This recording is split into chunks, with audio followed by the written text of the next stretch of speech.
আল্লাহর বাস্তে আমার মরিদ যারা আছো, হ্যাঁ, তোমরা আমার জীবনের ফল, আমার অন্তরের ফল।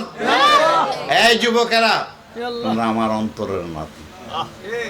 তোমরা রসুলের বিপক্ষে যাইও না, যে যত কিছু কও, হ্যাঁ, যাইও না, নবীর পক্ষে থাকো। আমি যে পদ্ধতি সে পক্ষে থাকো।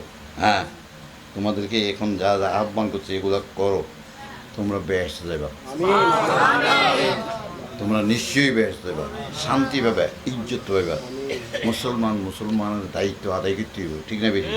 আমরা সুন্নিয়তের উপরে থাকতে হইব, ঠিক না বেশি? সুন্নির এক সময় দুর্দশা আসিল নাম আছে, হ্যাঁ, আসিল নাম আসিল, দুর্দশা আছে। এখন আল্লাহ দিলে সুন্নিটা বহুত মাথা উপরে চলছে। আরো যদি সত্য হয় আরো উপরে উঠি, আসমান জমি সবটা ব্যবহার করতে হইব।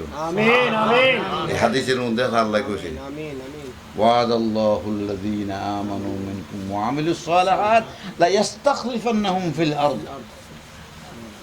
তোমাদের জমিনের রাজা বানা দিবে বলে কইছে আল্লাহ। আমাদের কবুল করুক। নবী ছাড়া উপায় নাই, আর নবীর গ্রাম আমরা পাবো, নবীর নিয়মটা পাবো সাহাবায়ে কেরামের মধ্যে। সাহাবায়ে কেরাম ছাড়া কোনো উপায় নাই। সাহাবায়ে কেরামের খারাপ করতে পারে, এটা তো আস্তার জাতবা মুসলমান, এটা মুসলমানই না। আর মাবিয়ার বাড়াবে এজির এলে বাবা গেলে কি মুসলমান না থাকবো মনে হয়। হ্যাঁ, যদি দরকার হয় আমার রাখিও। কি কমিয়া মেয়ারে হত্যা করিব অর্ডার দিছে, আমার ভূতেরও হত্যা করিব অর্ডার দিছে। এখন বলে মৌলবী বলে কেলে বলে হত্যা করিব।